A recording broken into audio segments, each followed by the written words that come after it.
Welcome to the Influency Podcast. I'm Hadar, and this is episode number 135. And today we have a special guest that you are going to love because we are going to talk about English fluency, the English language industry, and AI, artificial intelligence.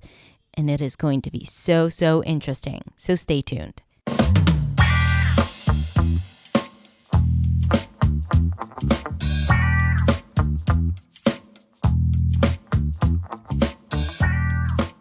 Hey everyone, welcome back. Thank you so much for tuning in for another episode of the Influency Podcast. Today, we have a guest that is going to talk to us about language processing and artificial intelligence.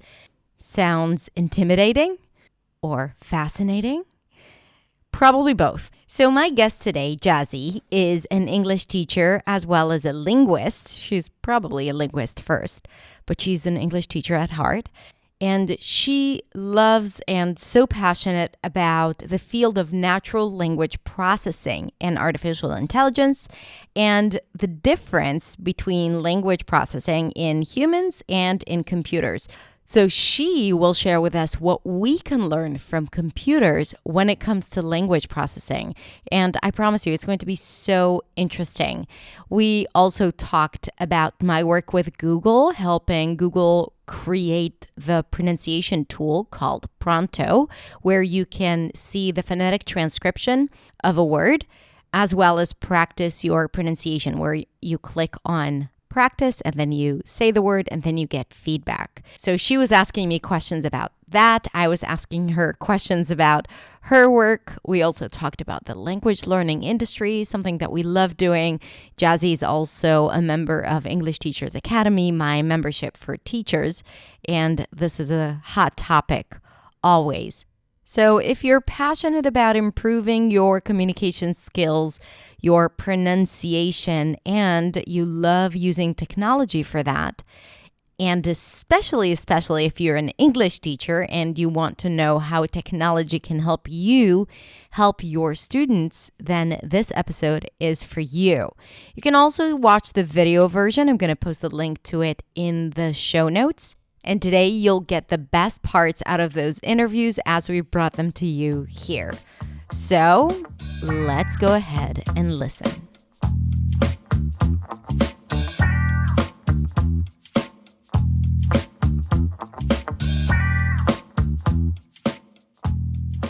Hello, Yazzy. How are you doing? Hi, I'm very happy to be with you here today. Thank you for inviting me. I'm super excited to have you here. We've known each other for a while, and I've been actually waiting for a good opportunity to let you talk to the beautiful people here and share all your beautiful knowledge and everything that you have to share. How are you doing today? I'm doing fine. I was actually waiting for this conversation a long time ago because I've been following you way longer than you think. And I think that by talking to you, maybe I can also talk to other pronunciation coaches, other people who teach English and who feel that they are very insecure about teaching pronunciation because, it's a difficult topic. It's a difficult thing to do. So maybe I can provide some tools. And while I'm talking to you, I will also talk through you to other people out there. Directly. You can speak directly to all the people, the teachers and the learners trying to make sense of, teaching pronunciation in a simple way. And since we have such incredible tools out there to help us, there's no reason why, they shouldn't know about this and use it in their teaching. Yeah. So if you're a teacher, you should definitely stick around to learn more about what we have in store for you. So tell us a little bit about yourself. Well, I'm Mexican. I've been a teacher for almost 20 years. I never want to say that because people start guessing my age. So yeah, I started when I was 10 years old, of course. Of course. And then, three, 3, 3 years old, yeah, of course. And after being a teacher and, getting certifications and being trained and a BA and then a master's, in teaching English or teaching with technology, I thought that I needed something else. I didn't think that it was enough. And I wanted to know what it was like to learn a language when you travel to another country. So I decided to travel to Germany and study Wow. another MA. Yeah, I know it was a drastic change because I didn't speak any German at all. And yeah, like those cliches that people go like, hey, if you travel to the other country where people speak the language, you're gonna learn it the best. And uh, that's not always the case, by the way. So I Right. learned that. And yeah, I in love my all those beliefs. Like, if you do this, then that. It's like, no, doesn't work for me. Yeah. yeah, that's not always the case. And then as I was in Germany, I had this class about pronunciation, instruction, and everything, and I learned that there's a lot of cliches out there. If you are not a native speaker, maybe you're not trained, or you don't have the gift, or you don't have the enough experience and knowledge to teach pronunciation. And the first thought that came to my mind was like, okay, maybe I cannot do it, but will I be able to bring a native speaker to my small community in this remote places in the world where they don't have this lifestyle, they don't have the things they're used to? Will they actually be willing to come and teach pronunciation to my students? And then I thought, hey, technology is out there for me. Maybe I cannot do it, but technology will help me. So I conducted a series of experiments and research throughout my MA, working with automatic speech recognition and artificial intelligence. It was 2-year experience, and I've been working with it after that for 4 years. So I've been able to observe and the behavior of computers and the behavior of learners. And I think that these Wow. insights are going to be helpful for many people. Also, when I was in Germany, I was also a part of the linguistic laboratory of the university. So I had the chance to help other researchers, PhDs, MA students with their linguistic data. And, the more you're in contact with it, the more insights you get and the more you make relationships between the phenomenon. And yeah, that's why I came from being a teacher to being very interested in what computers can do to help teachers, right? And Yeah. then jumping into artificial intelligence, and now my job as a linguist also it comes from there. Yeah. It's like, having all that knowledge is so, it's like having superpowers because you know all aspects. It's not just like the intuitive human part of Exactly. pronunciation, but you also understand, first of all, like how technology can help, which is amazing. And not a lot of people have access to it, like we said at the beginning. But I think that the research really gave you a lot of insights as to how the brain works. Would you say that that's true? Yeah, well, just sitting there in the laboratory and talking to the people, my peers or my teachers who had a bunch of data that they collected and they wanted to analyze, like even just sitting down in there and helping them, learning what they wanted me to do. Like, I'm not an expert, and I've never said I'm an expert at anything, but I've been with experts and I know what they look for. And sometimes you don't even realize there are things that you have to look for when you're talking Wow. about languages. So there are so many things out there that have to do with language and linguistic analysis that we are not aware of, and we just Hmm. take for granted. Or yes, we have the feeling that something's going on, but we don't have the Right. name, or we don't have Yeah. the data to prove that is right or wrong. Yeah. So just being there, it was an amazing experience. I fell in love with research.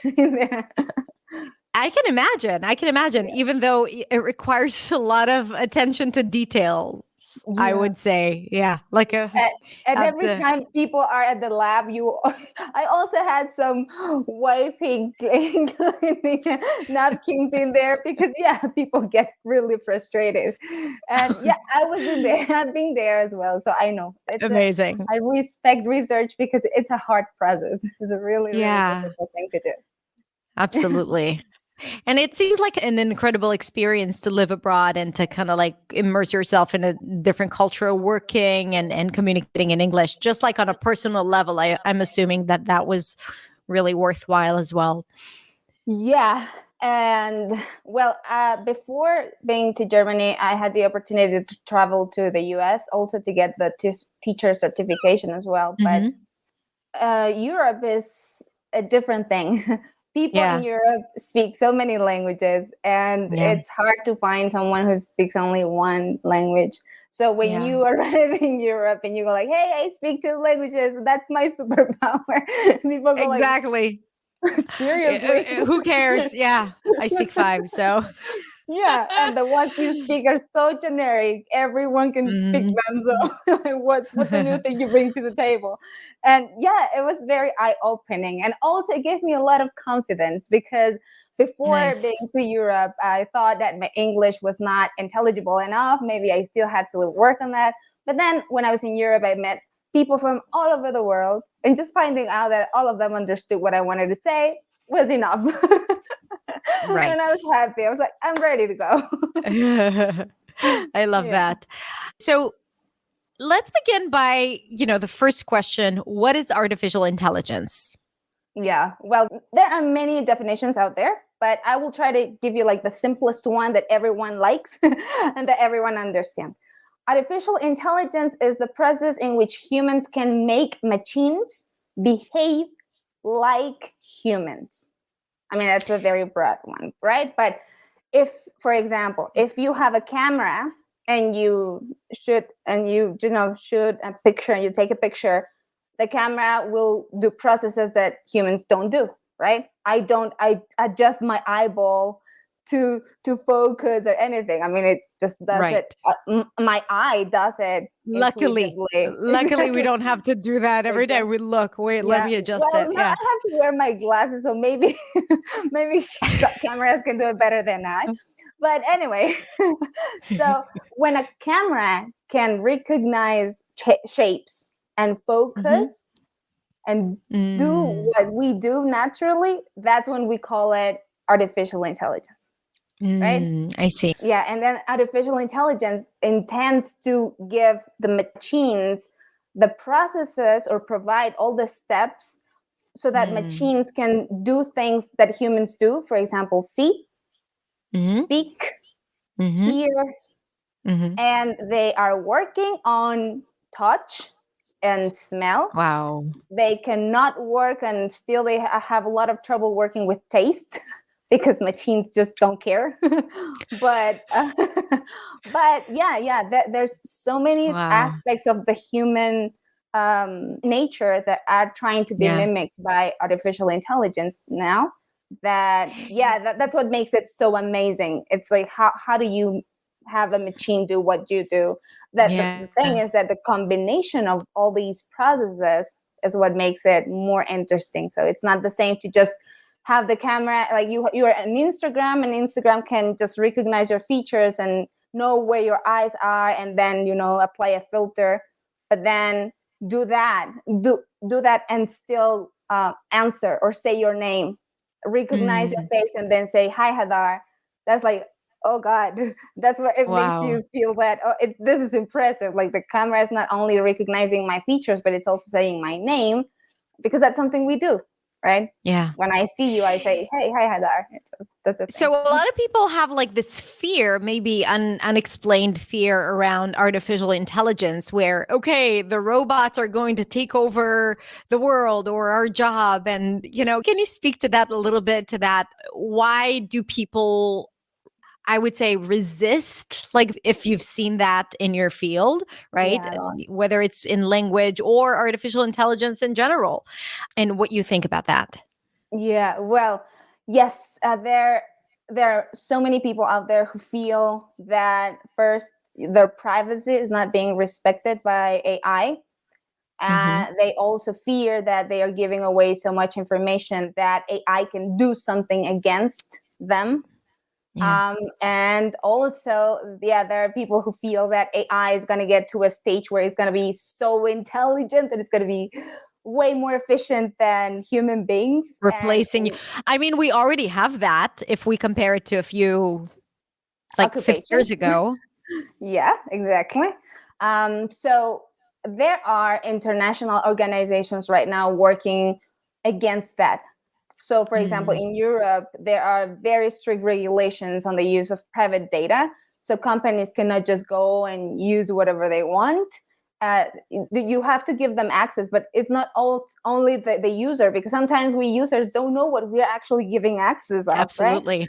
Yeah. Yeah. So the institutions, organizations are looking after our rights, and they're going like, no, you're not using this by no means. Like not even if the user says yes, you're not using this and that. And also, artificial intelligence hasn't reached the level to be dangerous yet. What artificial intelligence does right now, which I think is the matter, is that it reflects the actual world. So it amplifies what is already there. So there were so many people, many like years ago thinking of, yeah, but Google Translation will translate bad words, or chatbots, they will say bad words at you. And it's like, it's not the chatbot, because the chatbot doesn't know what is uttering or what is writing or typing, but it's just a reflection of all the data that is out there online for free, all that, the banks of data. So the machine just looks for the most frequent sequences, the most common, the frequent patterns, and it will bring you that. So you can either use it to your advantage, but we can also see that there's a lot of inconsistencies, but it's just reflecting the world. It says so much about us, Exactly. and about, yeah. Wow, that's really cool. I never thought about that.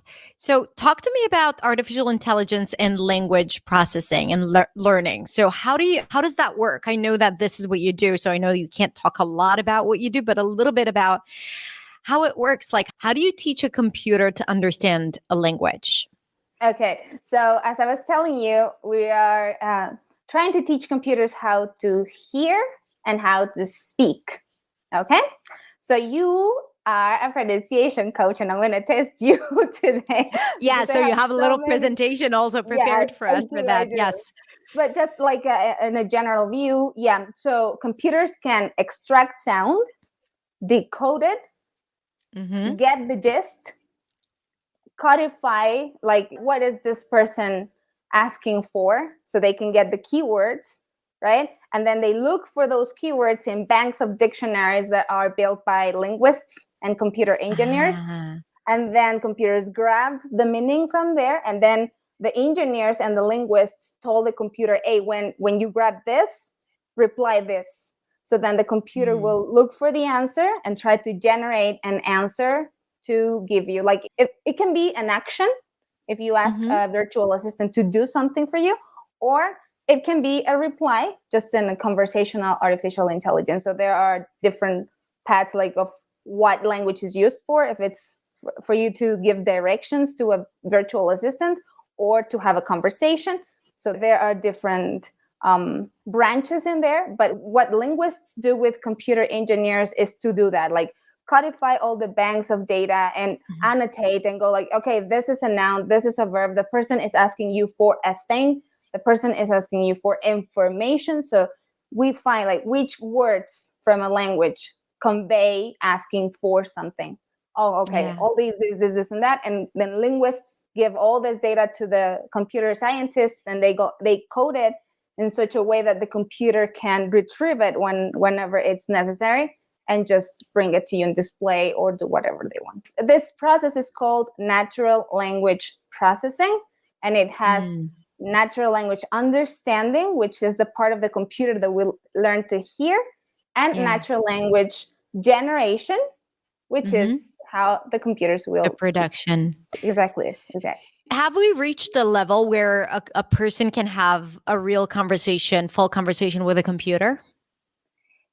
Yeah, but actually, I was reading a paper. There was some latest releases from Google. Let me tell you something. 10 years ago, computers were really bad at understanding and replying. 5 years later, they improved a lot. And then 2 years later, they amplify their databases, and now they are bringing many more nationalities, accents, data, linguistic information. They are hiring linguists now. So companies are competing really, really hard to bring the latest, the best advances in language processing. So right now, there are some robots out there, like very famous robots that can have a conversation with you, but we also need to analyze the type of conversation, like how likely are these conversations to happen. So for example, if I go like, hey Heather, how are you? And you say, hi Jesse, I'm fine. Well, that's such a frequent conversation that everyone says in all the languages, Yeah. that it's not surprising that a robot can do it, right? But Yeah. when we talk about other very skeptical, philosophical, difficult topics that are not very frequent, that's when the virtual assistant or the VA, the robot, will likely give you weird or somewhat not very accurate responses, Yeah. right? Yeah. So Yeah. it's all a Yeah. matter. It's this is machine learning, so it's a matter of how frequent something is and the Yeah. sequences of frequency of a topic in a Hmm. language, and that's what the artificial intelligence just goes out there, brings what is out there, what people already Hmm. do, and just brings it and provides all that knowledge to a computer, and the computer will Nice. just look for sequences and frequencies and just reply what the most common answers are. So the more exposure to natural language, Yes. the better it Yes, becomes. Yeah. yes. And that's something that I really, really like because, well, it's so interesting to me that many people go like, oh no, I want to learn English with a native speaker because I want to have their accent and because I want to be able to understand them. So let me tell you that artificial intelligence, the biggest banks of data out there are produced in English. So Mhm. because everyone out there in the world, if they want to say something, they most of the times translate it into English so that is available for everyone around the world, right? So the Yeah. biggest banks of data out there are in English. And then you go like, I want to learn and sound and speak this specific variety of English. And then artificial intelligence learned many years ago that that was not enough because you lose a lot of people. Because if Yeah. computers are only able to understand native speakers, and there are so many non-native speakers of the language out there, that's a lot of market. That's a lot of people whom Yeah. VAs cannot understand. So what did they do? Well, they exposed the computers to so many different accents out there so that Yeah. the computers could become more effective to give Mm. an answer or to provide a service. So why is it that computers and companies are investing so much money to do that, but we limit ourselves to one specific variety or one specific Yeah. thing? So learners out there, Such a if good you, point. yeah, so learners, people, if you want to be more trained than a computer to understand people, I suggest try to understand so many accents out there and try Yeah. to, yeah, that will make you more valuable for the market, for the job market in this case. Because if companies are spending so much money, that's because that's a trend.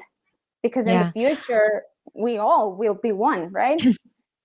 I can definitely recognize a big difference in, the voice to text features, let's say 10 years ago when I was just started teaching and using it. It was so strict, which was, if I tried to teach a proper sound, then there was no deviation. But now, which I love, there's a lot more freedom and it doesn't recognize it word by word. So like it really understands the entire meaning of the sentence too, which is incredible to me. That's mind blowing because I was deliberately mispronouncing words in the context of the other word to see how it behaves. And it definitely detects my intention.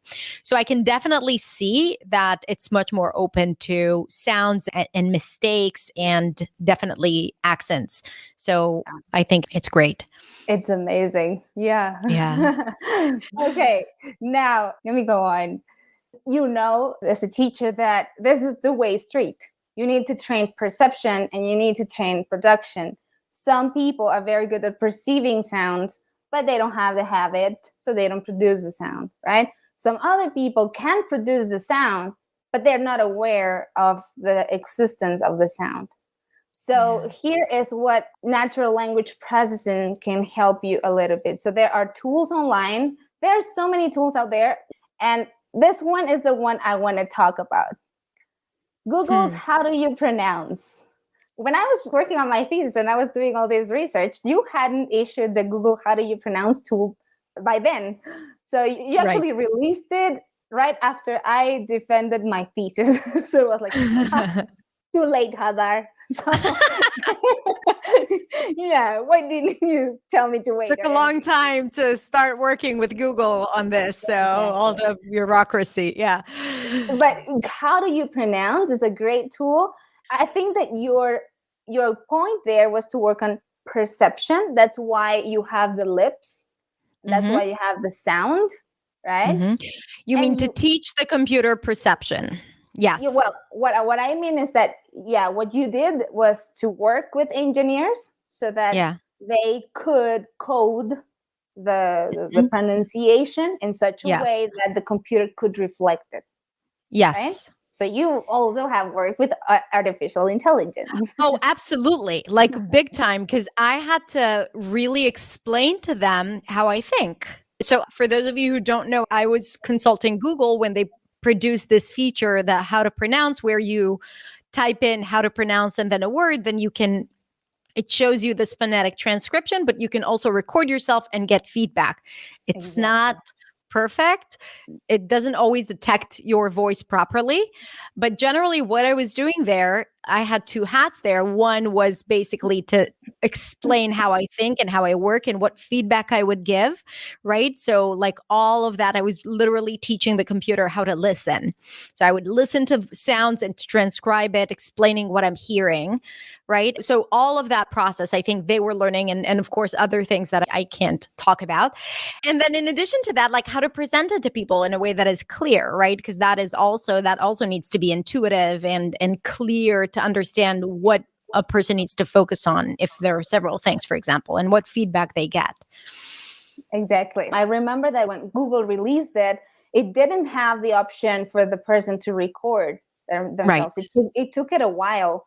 And because I was going to use it with my students instead of the tools that I had, but it didn't have the option to produce. So it's okay when you train someone to perceive, but also when you link it to production. And then Google had this little microphone there where you could record it, and it came like, I think it was a year after or some months after that. A few months after. Mm-hmm. Yeah, it took it a while, but it was, that's the perfect connection. And that's like when you close the cycle.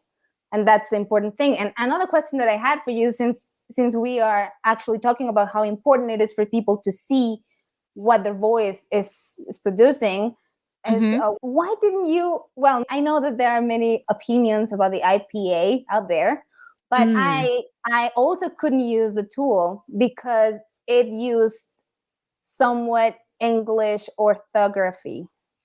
And you didn't use the IPA. And I wanna know what the conversation was like. Okay. I think they in particular were looking for something that is not IPA, so it's more accessible. And that the spelling for people who use the Roman language, like the alphabet, that familiar alphabet, it's not as intuitive for all speakers, right? Like it really depends on what your native language is. But to use a language, the English language, also it has to do with what they can present, right? Because up until that point, they had these features and characters that were very unintelligible. That means they had like double O, but this with little curvy line above it. And, people did not know how to use it. So they wanted to do something that is a bit more intuitive and clear for people to understand how to read it, even without the IPA. Because IPA, everyone can go to the dictionary and find out. But, they wanted to do something that is more accessible, because that's what Google is about, right? To make it accessible for everyone. Because to read IPA, you need to know IPA, and we're talking about a very small percentage of the people using this. And also, I think the hardest thing here was really to it was easy representing consonants, but the hardest thing was representing vowels, especially when, Exactly, because they yeah, change. because they change. Yeah. And then, a lot of people see double O and they already associate it with their native language. Not their native language or the common spelling in English. So double O is usually the lax cook, look, book, right? But then when you use it for something else, so it could be very, very confusing, which was a constant conversation that we had there. Yeah, I knew that this was a conversation, definitely. And Oh, Google, if you're many of listening, it would them. be really nice if you could add the IPA besides what you already did, just for other people out I there who agree. understand the IPA. Yeah, I agree. I think having both is great also so that you can compare it. But yeah. And I think Yeah. also like they couldn't use the characters of the IPA to show No. as easily, so because the characters of the IPA, that's like a different script and yeah. Yeah, those are the technical issues that we don't want to go into. And also because those technical issues that actually make some virtual assistant or some app more or way easier to understand is what make them have a cost, an extra cost, right? So Yes. Yes. this is why I advocate for the use of technology that can be inclusive, but also I'm not saying that technology can replace a teacher. So you understand how, if you are a teacher, if you're an expert and you can decode what the computer is doing or predict how the computer will behave, you can use it as a tool. And you can, for example, I know that many people, many teachers, for example, they have an audio of their students and the students produce a complete paragraph and they don't know where to start, right? Yeah. They go like, oh, okay, we can start with vowels, consonants, and there's usually a pattern. And then automatic speech recognition can show you the patterns, or you can see in the paragraph the words that are most commonly misspelled, and then you can tell, okay, this is a highly frequent word, and the sound is a sound that actually makes a difference in meaning.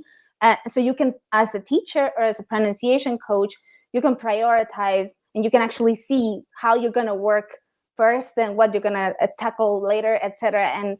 And in such a way that the computer or the student can dictate the same paragraph 3 months after and see a high improvement. And it will see it because you tackled the sounds that were the most problematic. And if the student can see what they dictate at the first month, and then after 6 months, 3 months of training, they see a difference, then it's because, it's not easy to go like, hey, yeah, I taught you how to pronounce things, and to my perspective, you sound like a native speaker, or you sound great. It's not the same as if the student actually can see what a computer or an AI can do for them. Now, I'm not saying also that artificial intelligence is like the greatest thing, because I know that it still has a long way to go and it still has some mistakes that it has to correct, but there are so many people working on that, like me included. Like I'm working with virtual assistants that have to generate an answer for the user's utterances. So if the virtual assistant does not understand what the person wanted, but the person wanted to zoom in, then I'm going to tell the computer, hey, this pronunciation of zoom in may not look like zoom in, but computer, even though you don't like it, the person wants you to zoom in. So if the person is saying jewelry, ghibli, if that sounds like to you, maybe the person wants you to zoom in. So the computer will take that as another option, right? And then it will increase its database in such a way that, maybe in 10 years, computers will be able to understand us all in a better and more effective way. Yeah. But then they become smarter than people in a way, or less biased, let's say, computers, Less and biased. less biased, yes. Which on one hand is an ideal world, and on the other hand, it's just it creates a yeah, exactly, representation of how things really are and how people are very, very rigid and how they hear, especially if they weren't exposed to a certain accent or dialect, right? And I wish we I wish we could turn on the button and teach people how to listen like we do with computers. That could be amazing. Yeah, but that's another thing that Jonathan texted me, and he was like, "Hey, can you please talk to Heather and talk about testing, like this TOEFL, IELTS, and those standardized tests, which are using automatic speech recognition and artificial intelligence to process the speaking part." And it's like, okay, it's a good thing because you take the bias out, and we all have a filter. And even if you are a highly trained examiner, and you have to give a grade to the speaking of a person, if you don't have like strict guidelines out there that take you out of the bias, and it's like, the first thing is not hearing the accent. Maybe if you don't hear the accent and you only read what the computer was able to retrieve, then as you had, I mean, you didn't tell me the nationality of the people, but you can tell what the L1 is, and you can tell what the interference is. Maybe you can speculate, but you don't have a bias. You didn't see color of skin. You didn't see eyes. So I think this is what we can rescue from the current stage of artificial intelligence. Did I convince you? So beautiful. Absolutely. Yeah. I mean, with that last sentence, of course.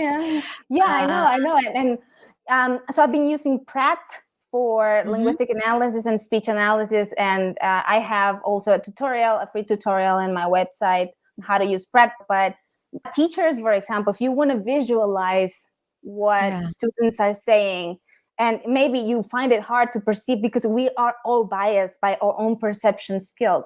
So when I started to use artificial intelligence, my claim was that, okay, if science, because I found so many quotes out there in literature, scientific research saying, maybe non-native teachers are not a good model. I was like, okay, if I cannot be a good model, and then everything my students say will have to be filtered by my own bias, then how am I going to be objective? How am I going to be able to help? But then when I have automatic speech recognition and AI and computers to my side, they help me take a little bit of that bias out if I use them in such a way that they help me do my work or do my job, so that students don't feel that, hey, the teacher just doesn't want to help me because she says this sound is not important. Like, for example, when I was doing the research, I was working with vowels. This is something important. Research and literature says that we work with minimal pairs. So, for example, in Spanish, the kid vowel and the fleas vowel are a problem, right? But then students, instead, the kid vowel, if you tell them, hey, it's different from the fleas vowel, then they will go all the way to the dress vowel. And then you have to teach the dress vowel. So literature won't often tell you. They go minimal pairs, but you know that sometimes we have to bring an extra ally so that students can create a new category or just distinguish. Understand, because it's like a game where you have holes in a ball and you have to fit it in a hole. So if it doesn't go here and it doesn't go here, they'll find a way, like a hole to put it. Right. Yeah, they'll automatically go to a different sound. But what you're saying is the ultimate solution to create a new category, like, or at least know that it exists. Yeah. Exactly. It go like, hey, it's not this one, but it's not this one either. So you, as the expert, you provide the student with enough samples so that they know. But it was also difficult for me because my perception is already biased by my L1. So I was like, okay, let me look at that. And then when Pratt showed me the vowel chart and how close the kid vowel was to the dress vowel or to the Spanish A, was like, oh, shoot. Like even Pratt says, hey, they are super close. They're even closer than to the high E. So there was a research done. Israeli speakers also have 5 vowels, just like in Spanish, a, e, I, o, u. And learners heard the I sound in isolation, and they were asked which one is it closer to, the E, the Israeli E, or E. And like 98% said E. However, Yeah. in pronunciation, everyone pronounces it as an E because spelling plays a significant component here. So Exactly. if you listen to it in isolation, I, they analyze it as E. But when Yeah. they read it, they'll say sit, kid, lift, Yeah. So definitely like all these elements play a significant role in determining how they place it in what category. Yeah, and when Pratt can tell you what to see or why is it that they are so hard even for you to distinguish, then you go like, oh, that you Yeah. see the vowel chart and you see how close they are, and you go like, this is why. Yeah. Now I get Yeah. it. They are really, Exactly. really close. Yeah. So yeah, and sometimes you as a teacher or as a pronunciation coach, you have the feeling. And if you're a native speaker of one language, but you are not aware of what's going on in all of other languages, you go like, hey, why did the student say jewelry instead of saying zoom in? And then you go like, uh-oh, how can I help this person? So you Absolutely. see what is there, and then you start tackling like in order, or you get your priority according to your own process and how Yeah. you decide to tackle it, right? So, Yazzie, how can people get access to all those resources? Well, Yeah. YouTube, Facebook, I have a website that is, well, a web page that is Yazzy Ares, and in Instagram, Yazzy Ares. You know, I'm not very creative with marketing names, but It's my your website brand. has. Your name is your brand. Yeah, yeah. Jazzy is also an ETA member in English Teachers Academy, our community of teachers and membership. So we've known each other Yeah. in all aspects, not just the teaching aspect. Yes. Yeah, and my website, you're gonna see some English courses, but I also have Pratt, Elan, and I am planning to update the Pratt tutorial that is for free over there. I don't charge it because I know how hard it is to work with Pratt So hard. if you're not familiar with it. But I Yeah. also sometimes I open courses when I have like many people who have actual data and they don't know how to process it and they want specific things, then I open a course and then we go over each ones and stuff Amazing. like that. So teachers, I love pronunciation teachers, if you want to learn how to use those tools, that. then definitely contact Jessie and go to her website and find out Yeah. more about what she offers. This was an incredible conversation. I was so happy. I could have, we could have continued for Yeah, another hour or so, I think. I have so many other things that people ask me for, but we will have to have another live. We will have a follow-up for sure. Yeah. Amazing. So thank you so much. And that last thing you want to share with people? Well, first, thank you, Hadar, because these questions that I asked you and everything, I had wanted to have this conversation way before this day. This is my favorite Thank part. you so much for Thank you. having me.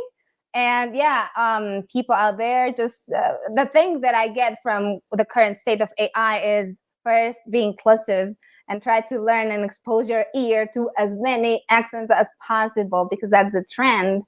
And Exactly. another thing is that pronunciation coaches, you can visualize data. You don't have to always rely on your intuition and be afraid if you're doing it right or wrong. Just you can visualize data and tackle it more effectively or quicker, or maybe find and introduce the use of automatic speech recognition and AI in your process so that the Wow. students can also see. I know that some pronunciation coaches use Pratt and then they produce the vowel charts and then they show the students, hey, you're pronouncing it in here, you have to open your mouth. They use the vowel chart and personalized vowel chart, and sometimes it helps, sometimes it doesn't. It depends on the speaker, it depends on the specific necessities of the client.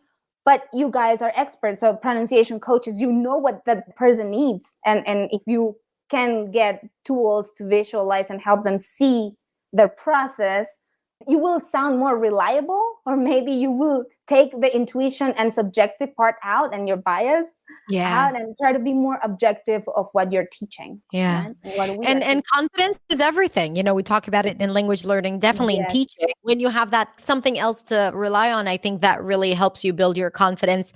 And it's a confirmation for whether or not you're on the right track. So definitely use that. Yeah, because there are so many people out there. I was listening to a podcast and these people, they are experts in TEFL. And the presenter, she says that she receives lots of hate comments because people go like, hey, I don't even understand your accent. So she might feel afraid and she might feel that her accent is not good enough.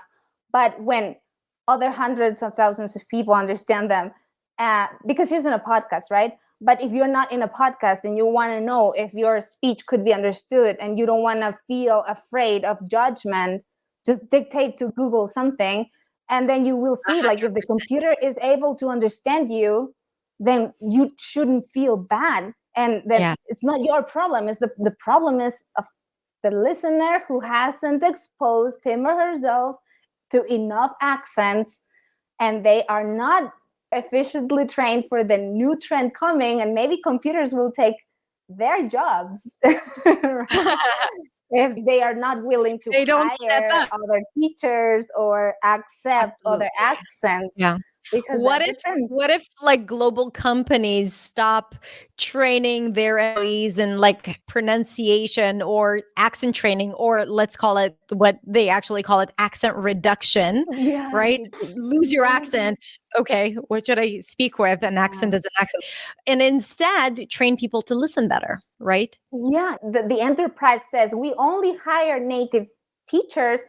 You have to be aware that that will be a problem in the future if you're only used to native speakers, and there are so many non-native speakers out there, and the computers are able to understand them better than you, then you will not be ready to be effective in the job market. So be aware. Just take that into account. Absolutely. Because the companies are spending so many millions and billions of dollars so that computers can understand everyone, then you should better try to understand everyone as well. That's it. I'm not going to add anything. I'm just going to read it. Yes. Okay, Yazzy, thank you so much. It was such a pleasure.